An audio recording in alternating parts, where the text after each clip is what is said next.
Maybe it's the sound of my own voice. Such a good voice. Oh, Molly. shush, man. Shush. Just don't make me blush. Take the compliment. Say Fine. thank you. Thank you, friend. So, you know, Wednesday has this, like, and I've only noticed this of late. Wednesday has this sort of quiet weight to it. It's not loud like Mondays, and it's not exciting like Fridays. But there are moments where you feel like you've been carrying everything, and those moments are heavy. And why does this matter? Because it gives us a chance to check in with ourselves. So joining me now, one of my most favorite people, author, speaker, and someone who has a way of helping you to reconnect with yourself in a way that actually makes sense in real life. Petra, how you doing? Fine, and you, Paulie? How you doing? What's happening? So good to be back. I missed you Yeah. last week. I missed everyone and being in studio. So it's exciting being back. Before we do anything, how's Cape Town? Oh, Cape Town, the mountain, the ocean, the rocks. Hey, man. For me, it was because I went midweek. And as you're saying, it's that perfect opportunity to check in. Mm-hmm. And all I wanted to do, because I got there on Wednesday, full day with clients on Thursday, events and coaching, etc. And then Friday it was raining when I woke up in the morning. no. I was like, no, I haven't made it to the beach. And then it stopped, and I was meeting a friend of mine for lunch. And I just phoned him. I was like, listen, I will meet you at Camps Bay. I'm not waiting. I'm going there immediately. Shoes off, on the sand. Oh, that's your vibe, though. No shoes off, that's your vibe. Shoes off. Right throughout, it was so good. And then connecting with my rock, my favorite boulder on Camps Bay Beach. Oh. So good. I have this place. It's quite close to Camps Bay. Not quite close. It's relatively close to Camps Bay, and I find it quite a peaceful place. That's between like a whole bunch of rocks and stuff. And it's called Lindudno. Yes. Oh, and I love Lindudno. so beautiful. It's beautiful. I actually wanted to the dream in my head is to like have a wedding. One of my best mates, Gary, he had his wedding on Lindudno Beach. Oh. Okay, well, if I ever get married again, you're invited. We'll do it at Lindudno. I'm not DJing though. No, you're a guest. You see, somebody gets it. Somebody I want you understands. to work. Celebrate. I must just tell you, so you talked about the shoes off thing, just before we jump into our topic. Yes. Very interesting piece of information. So Sunday, I was in the worst mood. I went to work and I did my thing on Sunday morning for an hour or two. And I came back and I was already not feeling the vibes. But I was like, I was not feeling it. I was grumpy and in a bad mood and stuff like that. And Jess said to me, come sit down, do you want to talk about it? I'm like, no, I don't talk about it, just leave me. And I don't know what it was. And Jess just said something and she's like, just take your shoes off. Like that. Instant. Like that. And I was like, It's almost spooky. It's like, it's creepy, man. That's great. I actually shared that on my post from last week, Wednesday. So if anyone wants to check out the psychological benefits of why, because there's science behind it. It's not just woo. So it's actually how our bodies connect with the earth. So it's an exchange of electrons and neurons, that's right. which almost cancels out let's say the hyper energy. I mean, I'm using my own words, paraphrasing. Yeah. And also the connection with the earth regulates our stress hormones. So it calms us down. The cortisol and the dopamine and all that. All of that stuff. And there are so many other psychological benefits as well. So absolutely shoes off within minutes. I had a lot going on at the time. There's a lot of things in my personal life and well-being of my little baby, one of my doggos. So I've been very stressed. It's a journey. It's a journey. All right. Okay, good. So for me it was I just had the sense of I have to get onto the beach, in the water and on the rocks, because it's three completely different elements that contribute to a sense of well-being. So not just woo, it's the beyond Atlantic the is cold, man.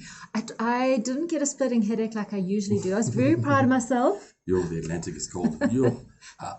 So today we're talking about something that you just mentioned, talking about living on purpose. And we're not talking about when everything is perfect, and we're not talking about when life feels uncertain. So let's start there. What does it actually mean to live on purpose when life doesn't feel stable?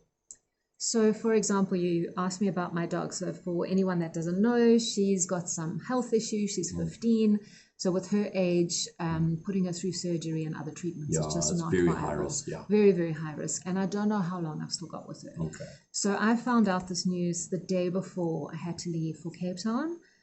Still prepping for my client workshops and coaching. So really, really stressed and anxious, but knew that I had to travel as well. Yeah. So things were not ideal. Supposed to be going to London in 10 days' time, which I've now cancelled the trip because of my little one. So a lot of changes, a lot of uncertainty, questions that I can't answer, being very out of control right now, not being able to control certain outcomes. So living on purpose is making sure that how I show up every day is really intentional, that I'm choosing ahead of time and in every 10 seconds how I want to show up, what I want my life to look like. Where I can let the sadness, the grief, the fear, the uncertainty completely, and I can let it overwhelm me. Yeah. So I am feeling them, and I'm also choosing to say, okay, but what if I could live still with more joy and with more ease and open to possibilities? Yes. And that means, what am I going to choose now? So living on purpose is being intentional and purposeful with our choices, as opposed to letting fear, let's say, dictate how I'm going to show up with my day. Got you. Or letting autopilot, which is how so many of us operate during a day, is letting life and other people's demands and other expectations to rule and dictate our lives. 100%.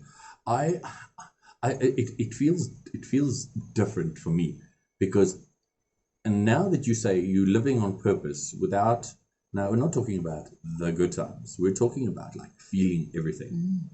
And it's one of the things that I try and talk about when people say, can we talk about mental health?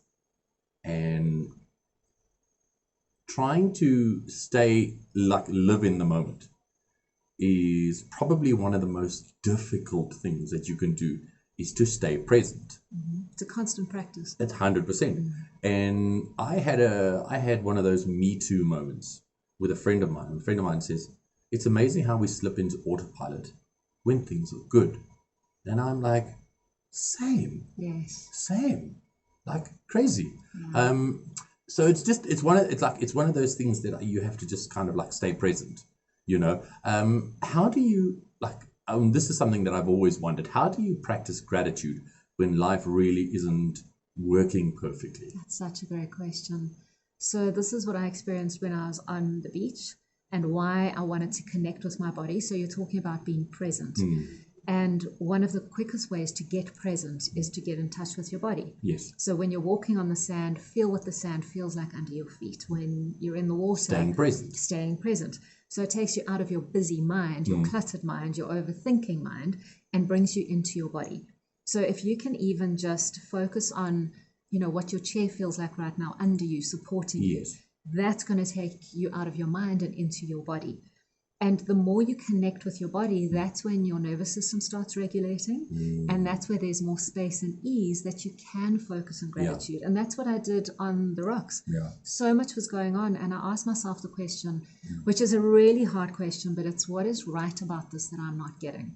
Which is one of the tools that we use in the work I do. Of course. And it was looking at what's right about this that I haven't been getting, is that I still have my little one with me. Yes. That we have shared 14 years, 14 and a half of absolute joy. And I've been reframing my fear and anxiety every time I look at her.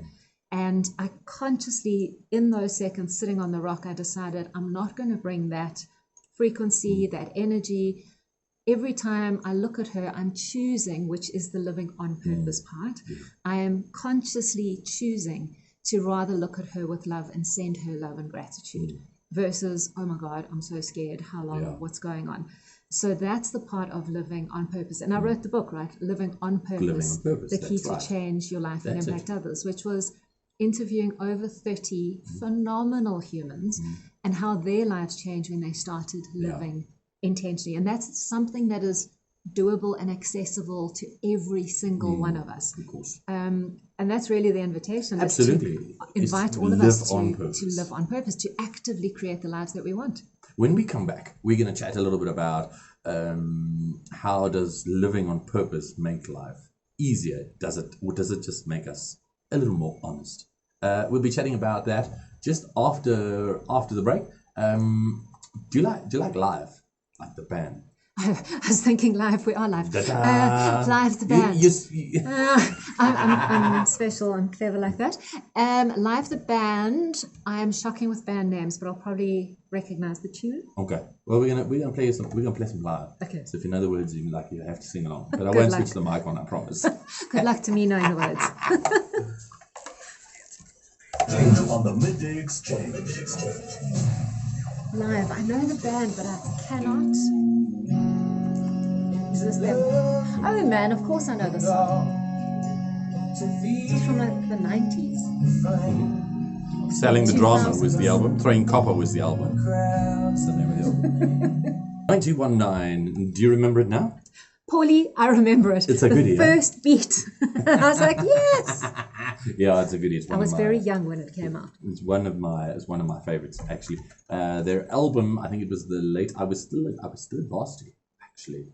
It was 1997, 1998. Old. Yeah, it's not old. It's not old.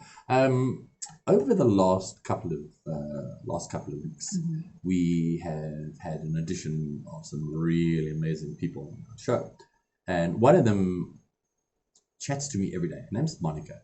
And Monica says, super feature, guys. Awesome. Thanks, Monica. Let's get back. What's the difference between living on autopilot and making intentional choices? Like, for example, does living on purpose make life easier? Does it make us more honest? That whole feeling of being supported, also somewhat stretched. Mm-hmm. Like, how do we sit with those things without feeling something is wrong? It's such a great question because we would assume... I did good, right? You did so good. One would assume that once you start living on purpose, life becomes easier. Mm. And sorry to burst anyone's bubble, but it doesn't actually. It does become a bit more challenging. Reason being because autopilot is easy. There's no thinking, there's no consciousness involved. We're just reacting all the time. Versus living on purpose, intentionally aligned with your values, with your vision, with the purpose for your life, and how you want your life to feel and look like. That takes concerted effort. Of course. So living on purpose actually brings up a lot more challenges, which is also why people think, well, I don't have the time for this. I've just got deadlines or I've got things that I need to do. And that's why it's so easy to slip back into autopilot. Yeah. So it's not easier, but the trade-off is life becomes so 100%. Much more meaningful. Every time.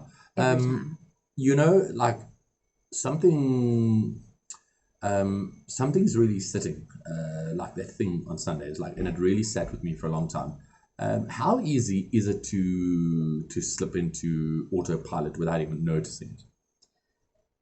I think that's the challenge in this day and age because it's twofold. We don't have the time and we don't make the time to be present, to check in with ourselves. So if we can get into a practice of daily check in with ourselves, we'll start becoming a lot more present. So for example, when we do mindfulness meditations or, and people say, I really struggle to be present and to be mindful and to meditate. I even struggle with it because if you're out of practice, the practice of meditation is just bringing your thoughts back. So when I started meditating, I thought, that was such a horrible meditation. The next day I'd have a good one and I'd compare and say, that was a great meditation. There is no such thing as a bad meditation. Meditation is the practice of bringing yourself back to presence. Got you. Because it almost feels like you wake up and you go through those, you go through your day and you tick the boxes and before you know it, you've been moving through your whole life without even realizing. Yeah. Well, that's why we wake up eventually when you're 50 or 60 or 70 and think, what just happened to my life? Where did it go? All the things I could have done that I wanted to do that I haven't. That's the risk, is that not living intentionally can literally cost you your life. It can cost you your joy. It can cost you your well-being because a lot of it is hindsight. Yes. And we can't go back in time. So what can we do right now? That can How do we stay in the moment? Yeah. I think for a lot of people, this might land sort of quite deeply. There's this quiet pressure about the stuff that we carry, about where we thought we'd be by now. what life would look like, how would we have this figured out, and where would we be at a certain point. And sometimes it doesn't look like that. Sometimes it doesn't feel like that. So what I've just done is I've just slipped from the conscious straight back into autopilot. So for somebody listening right now who feels like life hasn't quite turned out the way they've expected, how do they reconnect with purpose? First thing is to take a step back. Well, let's say first thing is to make the time to take a step back. On a ledge. No, then you definitely step back. Forward. No, other way around. But first, it's committing to yourself to say, I will take 5 minutes. I will make 5 minutes available today to consider where I am in my life, and then look at what the areas are that aren't working, and say, well, what is the flip side of this? What would my ideal life feel like and look like? And where's that chasm in between? Yeah. And then it's that chasm in between that you be present and like, what is just one thing that I can start, stop, or change to take me from where I am to where I want to be. So the first point is really conscious awareness, but really making the time. In the workshop I did last week, it's team building and culture reprogramming, but at the essence is helping us show up fully. And they're in a very high pressure environment. And one of the team members is so under pressure right now with a project, and he just is not seeing the wood from the trees. And he was really finding it challenging when I asked him, what is just one thing you can do? And he's like, Petra, this is the last thing on my mind. I don't have time for that. And that is a perfect example of autopilot. When we're too busy, or we think we're too busy with life happening around us, to actively create the life we want. And I said to him, if you aren't going to do something different now to support yourself, this pattern is never going to change in your life. 100%. So it's choosing and committing to change just one thing. We don't need to overwork our lives in an instant. I think that's where we get tripped up, because we think everything needs to change.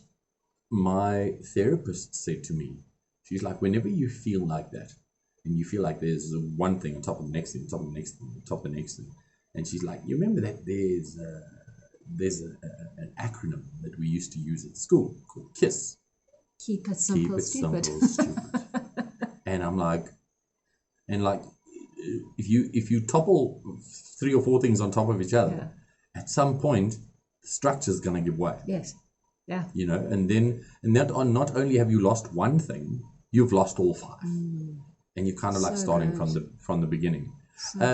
Our for just one thing, what someone can do today to feel a little more grounded. So my quickest fix is connecting with our bodies. So whether it's focusing on your breath, what your breath feels like coming into your nose, what it feels like going out, focusing on the temperature. Is it hotter? Is it cooler when you breathe in versus when you breathe out?